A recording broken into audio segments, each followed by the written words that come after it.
오염수 방류 문제가 논의됐던 어제 한일 정상회담을 두고서 정치권의 반응은 확연히 갈렸습니다. 서울 양평고속도로 종점 변경을 둘러싼 여야 신경전도 여전합니다. 취재기자 연결합니다. 김경수 기자. 네, 국회입니다. 네, 어제 있었던 한일 정상회담에 대한 여야 평가 극명하게 엇갈리고 있다고요? 네, 국민의힘은 어제 한일 정상회담으로 후쿠시마 오염수 방류 문제의 매듭을 푸는 중요한 전환점이 마련됐다고 평가했습니다. 윤재옥 원내대표는 오염수 방류와 관련된 윤석열 대통령 요청을 기시다 총리가 사실상 수용했다며 이제 국민 건강과 수산업을 지킬 대안을 마련해야 한다고 강조했습니다.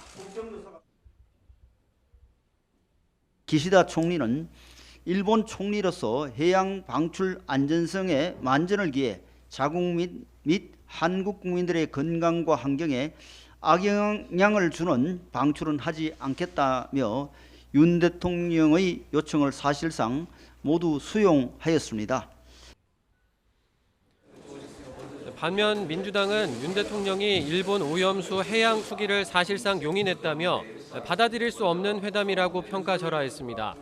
박광원 원내대표는 불완전한 IAEA 보고서를 기준으로 한 대화였고 해양 투기 잠정 보류는 논의조차 없었다며 정부 스스로 후쿠시마 수산물 금지 명분을 없앴다고 비판했습니다. 네, 어제 한일 정상회담에서 기시다 일본 총리는 후쿠시마 핵물질 오염수 해양 투기를 통보했고 윤석열 대통령은 용인했습니다. 윤 대통령은 국민의 기대를 외면했습니다. 정의당 이정미 대표도 굴욕적 회담이었다며 즉각 일본의 방류 계획 잠정 보류를 요구하라고 촉구했습니다. 잠시 뒤 오후 2시 외교부 등을 대상으로 현안 질의를 하는 국회 외교통일위원회 전체 회의에서도 여야 공방이 예상됩니다. 서울 양평 고속도로 종점 변경 의혹을 둘러싼 여야 신경전 점점 거칠어지고 있다고요? 네, 어제 이재명 대표 등 민주당 지도부는 고속도로 종점 변경으로 대통령 처가에 특혜를 준 건 아닌지 국정조사로 밝힐 필요가 있다고 주장했습니다.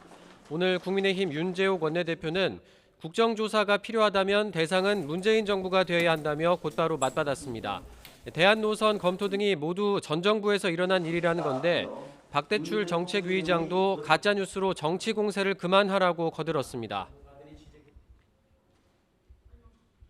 돈봉투, 코인, 대장동, 백현동, 성남FC 등 사법 리스크 이런 것들 덮으리고 국면 전환용으로 후쿠시마 계단몰이하고 서울 양평 고속도로 가짜뉴스 퍼뜨리는 것입니까?